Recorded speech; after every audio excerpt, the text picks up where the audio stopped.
이스라엘은 이제 말하기를 그들이 내가 어릴 때부터 여러 번 나를 괴롭혔도다. 그들이 내가 어릴 때부터 여러 번 나를 괴롭혔으나 나를 이기지 못하였도다. 밭 가는 자들이 내 등을 갈아 그 고랑을 길게 지었도다. 여호와께서는 의로우사 악인들의 줄을 끊으셨도다. 무릇 시온을 미워하는 자들은 수치를 당하여 물러갈지어다. 그들은 지붕의 풀과 같을지어다. 그것은 자라기 전에 마르는 것이라. 이런 것은 베는 자의 손과 묶는 자의 품에 차지 아니하나니 지나가는 자들도 여호와의 복이 너희에게 있을지어다 하거나 우리가 여호와의 이름으로 너희에게 축복한다 하지 아니하느니라.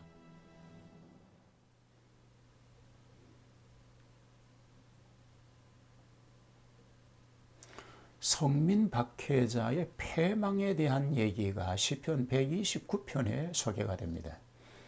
이스라엘 민족들은 그 초창기 시대부터 자주 원수에게 압박을 당하여 왔습니다. 여호와의 자비하신 은혜로 그들을 온갖 위난과 박해에서 구출하였습니다.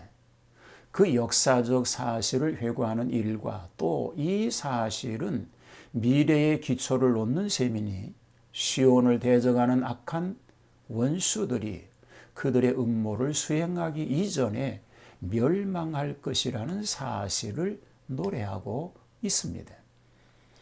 자, 1절에서 4절은 보호를 입은 과거의 역사를 소개합니다. 자, 1절과 2절을 보면 소시부터 여러 번 괴롭혀 왔다는 것입니다. 이스라엘은 국가적 건국 초기를 애굽 시대라고 할 수가 있습니다. 벌써 그때부터 강적에게서 박해를 받아온 것입니다. 그래서 출애굽 행차 과정에서 가나안 입주 시에 본토 정착 이후에 실로 여러 번 외침을 받아왔습니다. 그러나 하나님이 보호하심으로 그때마다 위기를 극복하고 승리하였습니다. 혹시는 패배를 당하면서도 결국은 영적으로 승리하였고 택한 백성의 위치를 지켜올 수가 있었던 것입니다. 3절과 4절에서는 가혹스러운 박해자의 만행을 얘기하고 있습니다. 밭 가는 자가 내 등에 갈아 그 고랑을 길게 지었다라고 하는 비유적 표현으로 말하고 있는 것이죠. 자, 대적자들은 마치 농부가 쟁기나 괭이를 가지고 땅을 파고 밭고랑을 만들듯이 선민을 괴롭히고 파괴하였습니다. 성도들을 멸망시키려고 하였다는 것입니다. 자, 이스라엘이 땅에 엎드러짐에 원수들이 그 등을 땅바닥처럼 갈아엎고 고랑을 길게 냈습니다. 그의 잔혹한 행동이 어디까지나 철저했다는 의미를 말하고 있습니다. 그런데 하나님은 의로우시기 때문에 언약의 성실을 포함하고 있기 때문에 축복하시기로 약속하신 것을 이행하셨다는 것이지요. 이스라엘을 구원해 주신 것입니다. 결국에 가서는 악인의 줄이 끊어지듯이 이스라엘을 속박함이 파괴되었다는 것을 얘기합니다.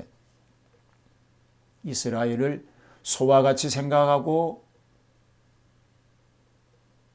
줄은 그들을 맨 노예의 속박으로부터 생각할 수가 있습니다.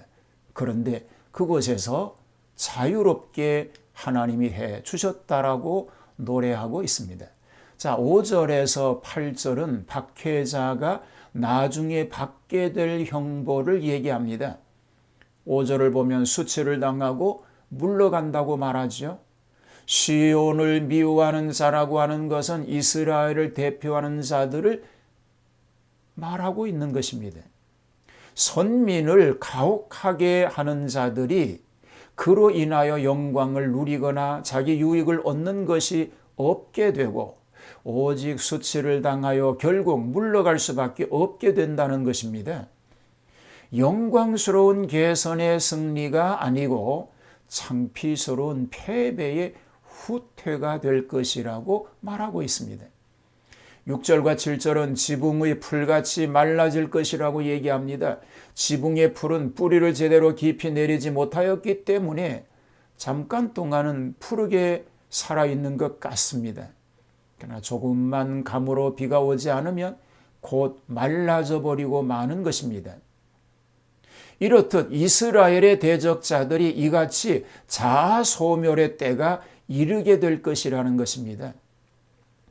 악한 자의 흉계나 획책은 그것이 성숙되기 이전에 모두 실패에 돌아가고 그 노력이 모두 헛된 것이 된다고 하는 것을 얘기하고 있습니다.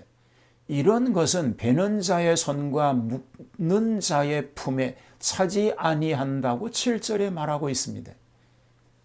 이것은 그 박해자들의 마음에 차지 않는다는 말씀인데, 이것은 악한 자의 계획은 온갖 헛된 것을 쌓는 데 불과하고 그로 인하여 자신들이 얻는 유익은 전혀 없을 뿐더러 도리어 벌을 받게 된다라고 말하고 있는 것입니다.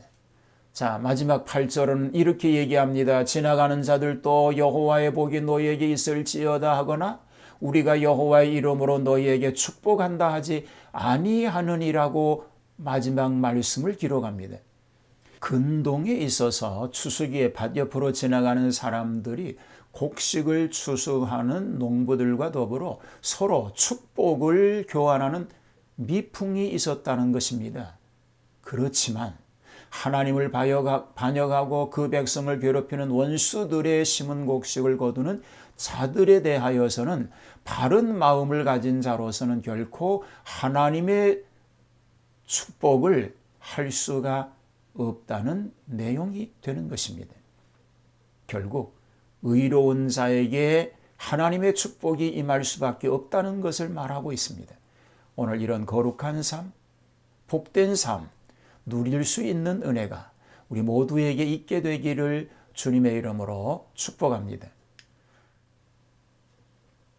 하나님, 성도들을 힘들게 하고 괴롭히려고 하는 악한 세력들을 무너뜨려 주시고 하나님의 백성들로 하여금 세상 속에 복된 삶만 살 수 있도록 여건과 환경을 아름다운 모습으로 바꾸어 주시옵소서.